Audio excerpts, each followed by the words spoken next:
Au sommaire de cette édition, Adama Diawara, ministre de l'Enseignement supérieur et de la Recherche scientifique, était récemment face à la presse à Abidjan.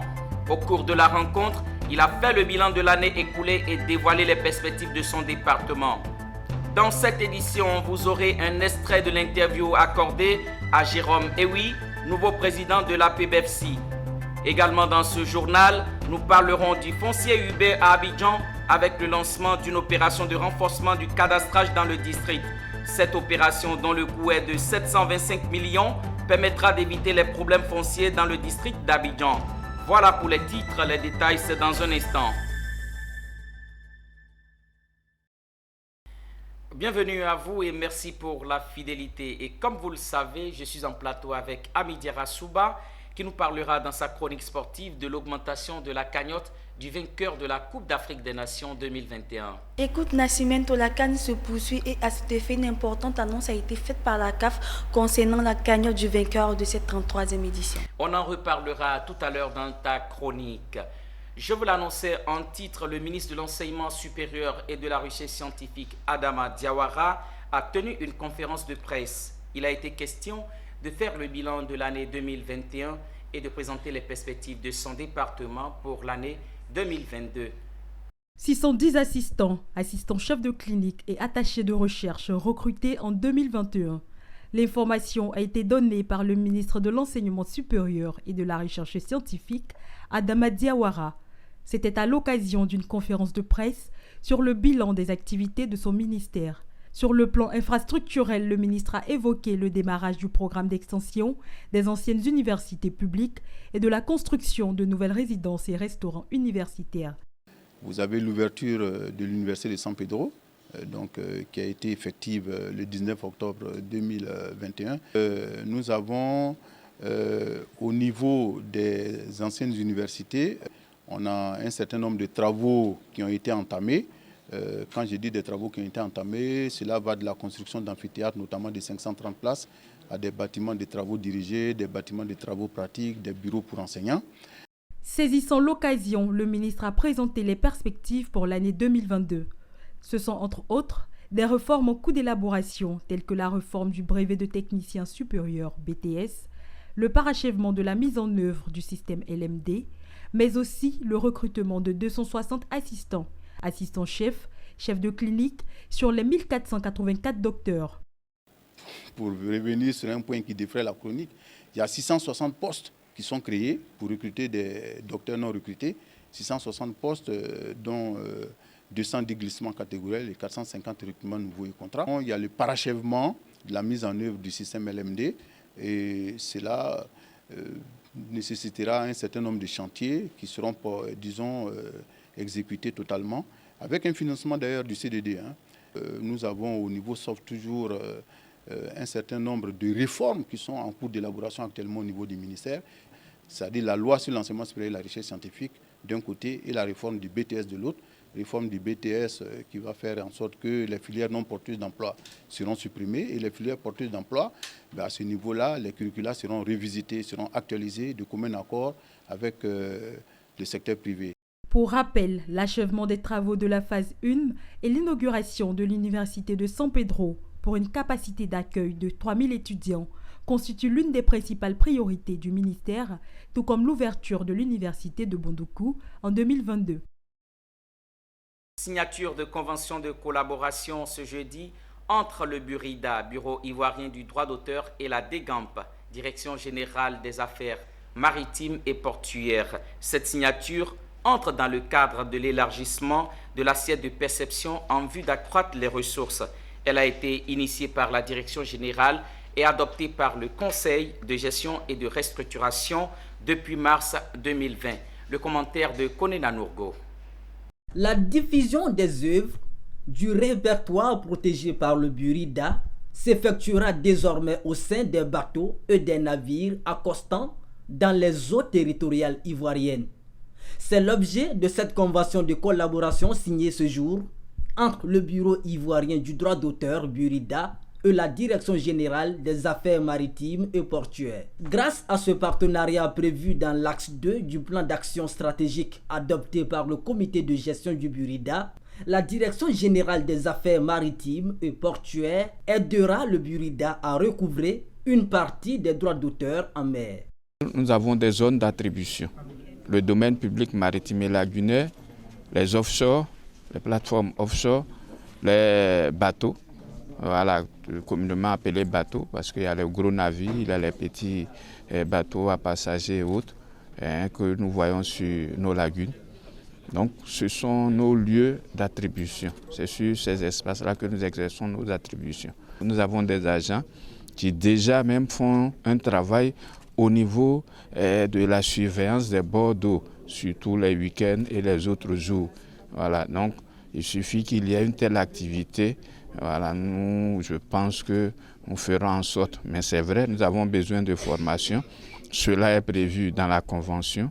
Dès l'instant où nous serons formés, de bord de la frontière ghanéenne jusqu'à la frontière libérienne.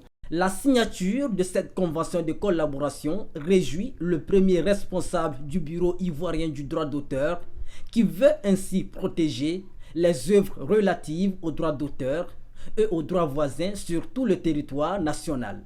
C'est une convention qui nous permettra, ensemble avec les affaires maritimes, la Direction générale des affaires maritimes, de pouvoir percevoir les droits d'auteur sur les navires, sur les stations offshore, sur les plages de Côte d'Ivoire, qu'elles soient maritimes, qu'elles soient fluviales, qu'elles soient lagunaires.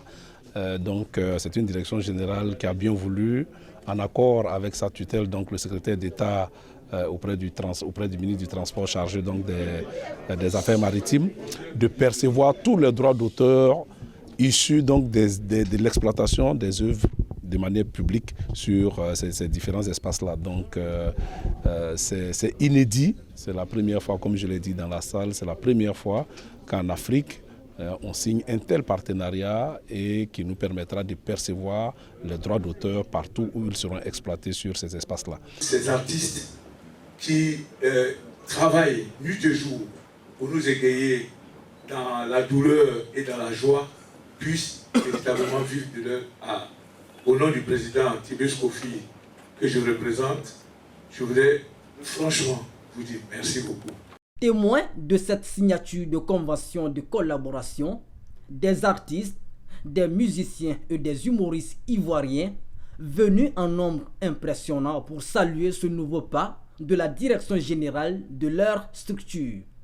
Il faut noter que le Burida est seul, habilité à gérer sur tous les espaces aériens, terrestres et maritimes les droits des auteurs, des artistes-interprètes et des producteurs de phonogrammes en Côte d'Ivoire. Une parcelle vendue à plusieurs personnes et les palabres qui s'ensuivent sont bien connues des Abidjanais. C'est pour y mettre fin qu'une opération de renforcement du cadastrage du district d'Abidjan est initiée. Financée par la Banque africaine de développement, l'opération va coûter 725 milliards de francs CFA. Issa Badini et Richard Akeke nous en disent davantage. Le foncier urbain, un panier à crabes où chaque habitant du district d'Abidjan a eu son lot de griffes ou du moins connaît quelqu'un qui a été bien servi. La cérémonie de ce jour qui lance officiellement l'opération du renforcement du cadastrage tient en partie à amoindrir ces guerres de parcelles, mais aussi et surtout donner au fisc un outil réel de gestion du foncier urbain. Ce projet permet de lutter contre les lotissements anarchiques et donc de les formaliser, et pour les lotissements qui sont déjà habités, de prendre les dispositions afin de consolider les droits des occupants lorsque ceux-ci sont des ayants droit, et désormais de géoréférencer et mettre à la disposition du ministère en charge de la construction, comme je l'ai dit, toutes les informations que nous aurons recueillies afin que chacun puisse jouir de son droit, s'il y a droit, en ce qui concerne les questions foncières. À la manœuvre, le PASEF, projet d'appui à la gestion économique et financière. Le PAGEF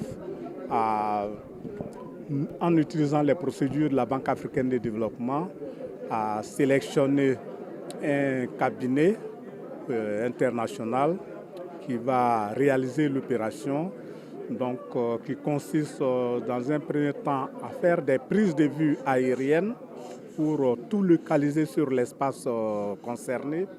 Ensuite, à faire ce qu'on appelle la géolocalisation, donc à pouvoir situer chaque immeuble, par exemple, dans cet espace-là et à lui donner toutes les références géolocalisées et puis mettre tout cela sous format électronique en 3 dimensions à mettre à disposition de la Direction générale des impôts pour que le cadastre soit sécurisé. Environ 800 millions de francs CFA ont été mobilisés grâce à un financement de la Banque africaine de développement pour la réalisation du projet qui concerne le district d'Abidjan pour cette phase pilote. Une opération bien accueillie par les collectivités territoriales. Cette opération de cadastrage est une aubaine. Elle est totalement bienvenue pour nos populations en matière d'adressage. Pour la Direction générale des impôts et pour l'économie nationale, est une source d'élargissement de l'assiette en matière de foncier. Aujourd'hui, il n'est pas normal que la Côte d'Ivoire, avec son expansion démographique et le boom de l'immobilier, que le secteur ou l'impôt foncier soit à ce niveau de recettes-là. Donc le cadastrage va permettre à la Direction générale des impôts d'accroître et d'augmenter ses revenus en matière d'impôt foncier. La Côte d'Ivoire, selon les statistiques, est cadastrée à seulement un quart de son territoire. L'objectif final est de parvenir à un cadastrage de l'ensemble des 322 000 km² du pays. Un projet ambitieux mais louable. Sita Ouattara, maire de la commune de Gbéléban dans la région de Kabadougou, district de Denguélé, a reçu le prix spécial panafricain ICS 2021-2022 du meilleur maire de Côte d'Ivoire. La cérémonie de remise de ce prix a eu lieu en présence de la première dame de Côte d'Ivoire, Dominique Ouattara. Sita Ouattara, maire de la commune de Gbéléban, est un maire heureux.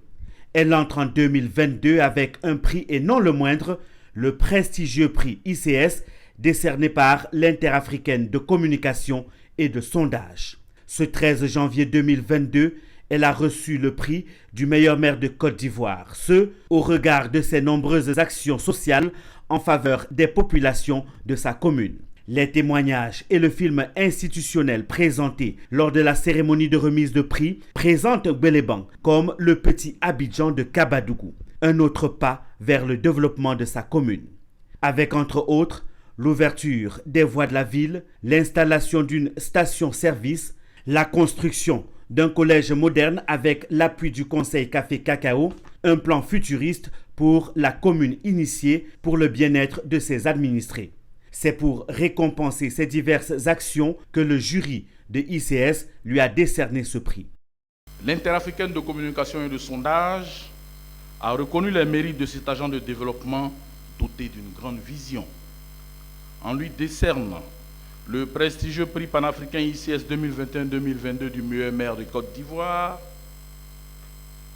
Madame le maire, en vous élisant par un score sans appel de 100% des votes lors des élections municipales du 13 octobre 2018, les populations de Gbéléban savaient à n'en point douter que vous êtes une femme de parole qui traduit en actes tout ce qu'elle promet.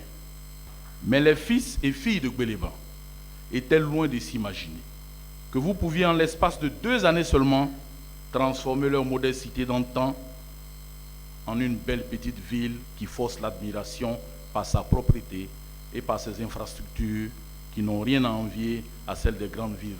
Le maire de Petit Abidjan de Kabadougou reçoit ce prix avec beaucoup d'humilité et mesure l'ampleur de la tâche qui attend son conseil. Je reçois avec humilité et modestie car qu'est-ce qu'une élue locale d'une petite commune comme celle que je dirige pourrait faire pour améliorer le quotidien des populations dont elle a la charge sans une politique de décentralisation bien pensée qui permette aux responsables de ces collectivités territoriales de répondre aux attentes, aux besoins vitaux à ceux qui leur ont confié leur destin. C'est en cela que je voudrais saluer vivement la politique de développement local du chef de l'État.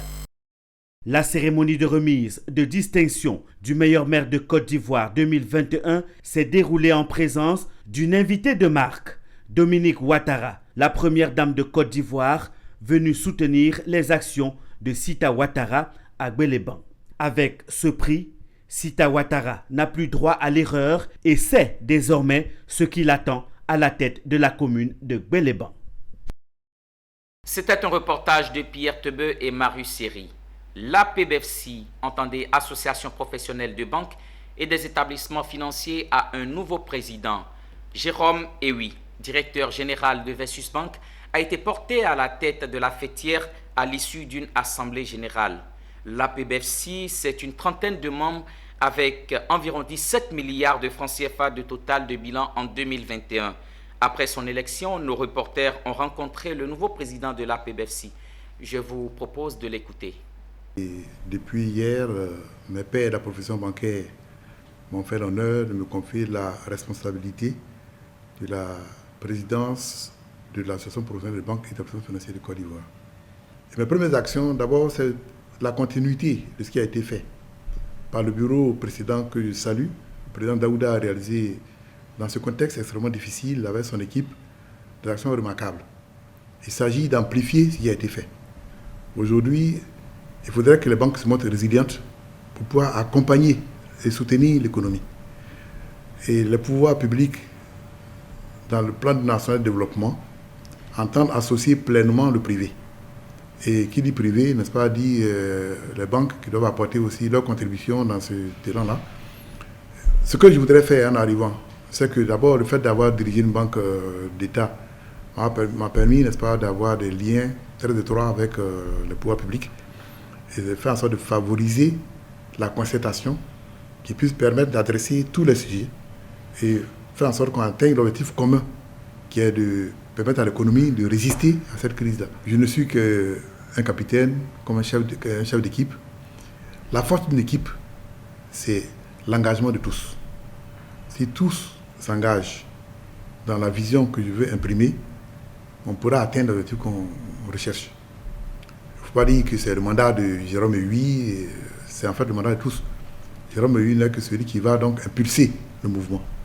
J'attends de mes mandants qui puissent, n'est-ce pas, m'accompagner dans cette ambition forte que j'ai, qui devrait nous permettre en tout cas de pouvoir maintenir le cap et contribuer efficacement donc à financer notre économie. Pour cette année 2022, tirant les leçons des difficultés que nous avons traversées, mais en même temps tirant les leçons, n'est-ce pas, des mesures d'accompagnement qui ont été mises en place aussi bien par le gouvernement que par la Banque centrale pour atténuer l'impact de la crise sur les entreprises et sur les ménages, ça de faire en sorte que dans cette difficulté-là, nous sachions nous réinventer, revoir notre manière de travailler pour pouvoir résister à cette crise. Parce que malheureusement, comme vous le constatez, au moment où on pensait que la crise était en train de finir, il y a eu, n'est-ce pas, un regain en ce début de l'année. Mais ça ne va pas nous freiner. Ça ne va pas nous freiner, c'est là où justement il faut pouvoir, toute crise qui arrive doit servir d'opportunité pour revoir sa façon de faire. Aujourd'hui, on parle de digitalisation qui a permis au système bancaire de résister au plus fort de la crise, avec les rotations qui ont été mises en place, le télétravail qui a été développé. Les banques ont su réussir, ont continué à accompagner leurs clients. Et donc, en ce début d'année, ce que je souhaite, n'est-ce pas, pour l'ensemble des opérateurs, c'est d'avoir d'abord une bonne santé afin de pouvoir donc vaquer à leurs occupations de manière, je vais dire, sereine. Et puis qu'on puisse s'organiser, mutualiser, n'est-ce pas, nos efforts pour pouvoir résister. Parce que si nous résistons, les entreprises pourront résister, les particuliers pourront résister. C'était des propos recueillis par Issa Badini et Doumbia Ayouba. Rendons-nous à présent à l'intérieur du pays et plus précisément dans le Gontogo, où l'Association des volontaires du service international AVSI et ses partenaires, notamment le PAM et l'USAID, ont procédé à la remise de 18 motos aux IEP des DRENA de Bondoukou et de Bouna. Ce dont permettra d'accélérer la mobilité des agents du système éducatif régional. En marge de cette cérémonie s'est tenu un atelier de renforcement de capacité des chefs services et agents des DRENA du Gontougou et du Bokani. On en sait davantage avec notre correspondant régional, Anissé Kouadio.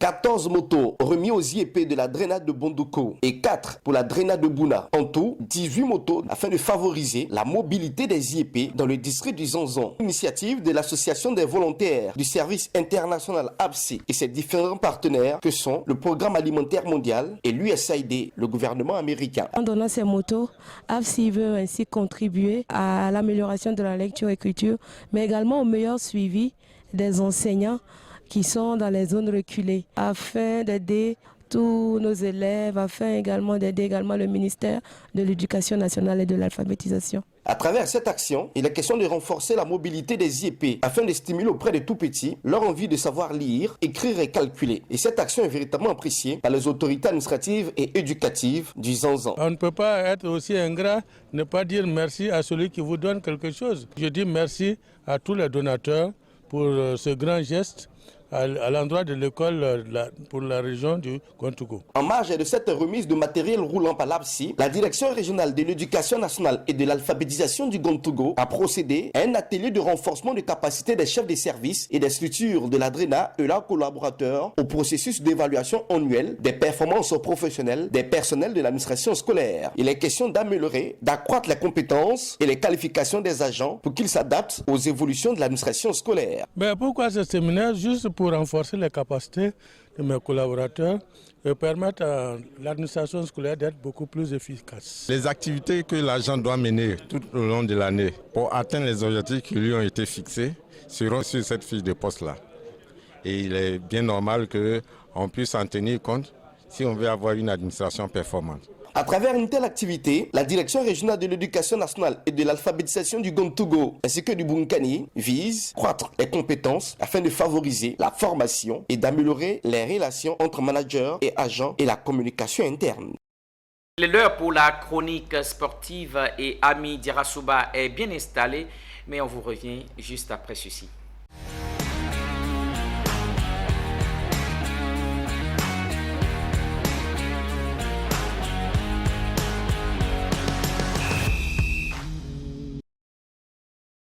Ami Dirasouba, vous n'avez pas manqué le rendez-vous, mais vous revenez cette fois-ci avec une nouvelle annonce de la Confédération africaine de football. La cagnotte du vainqueur de cette 33e édition connaît une légère augmentation de 500 000 $ US. C'est l'information qui a été rendue publique par la CAF. Vous avez aussi promis faire une intrusion dans l'organisation marocaine qui s'est déplacée et avec son personnel et son matériel de séjour pour la CAN 2021 au Cameroun. Pour éviter toute contamination d'un membre et de la délégation marocaine par le coronavirus et de son variant Omicron, la Fédération royale Maroc Football a réclamé le départ des employés camerounais qui étaient à leur hôtel. Ensuite, ils ont demandé à ce que ces derniers soient mis en congé provisoire. Ils ne se sont pas arrêtés là. Ils ont fait appel à 4 femmes de ménage pour assurer tout ce qui concerne le ménage dans leur hôtel. Ils ont aussi procédé à la stérilisation de tous les compartiments de leur hôtel. Ils ont ensuite procédé au changement de la literie, remplacé les matelas et les couvertures venues tout droit du Maroc. Sur le plan sécuritaire, ils ont fait venir 6 employés d'une entreprise privée de sécurité qui veillera sur la sécurité de la délégation marocaine 24/24. Est-ce pour frustrer le Cameroun, du genre leur dit qu'ils n'ont pas la capacité, la possibilité d'assurer leur sécurité? Je ne pense pas. Ils prennent toutes les précautions afin d'éviter cette maladie. Conclusion, cela ne fera qu'alourdir les charges de la fédération marocaine, si on veut le dire ainsi. Alors, alourdir les dépenses de leur participation à la CAN, oui, mais aussi il y a le Sénégal qui vient de livrer son deuxième match qui a dégagé un budget colossal pour les Lions de la Teranga. Une vaine dépense ou une ambition? Écoute, le gouvernement sénégalais a déployé la somme colossale de 5 milliards de francs CFA afin d'accompagner les Lions de la Teranga pour remporter leur premier sac continental. Faut le souligner, le Sénégal n'a jamais remporté de Coupe d'Afrique de toute son histoire. Donc je peux dire à ce stade que c'est une ambition. Pour boucler votre chronique, quelle est l'affiche ? L'affiche de cette journée de samedi se présente comme suit. Dès 17h, le Nigeria sera face au Soudan du côté du stade de Garoua et à 20h précisément, la Guinée-Bissau sera face à l'Égypte, toujours du côté de Garoua. Voilà ce qu'on peut retenir pour cette affiche de samedi. Merci, amis, et que le meilleur gagne. C'est avec cette chronique que nous refermons ce journal. On se retrouve dans les prochaines éditions.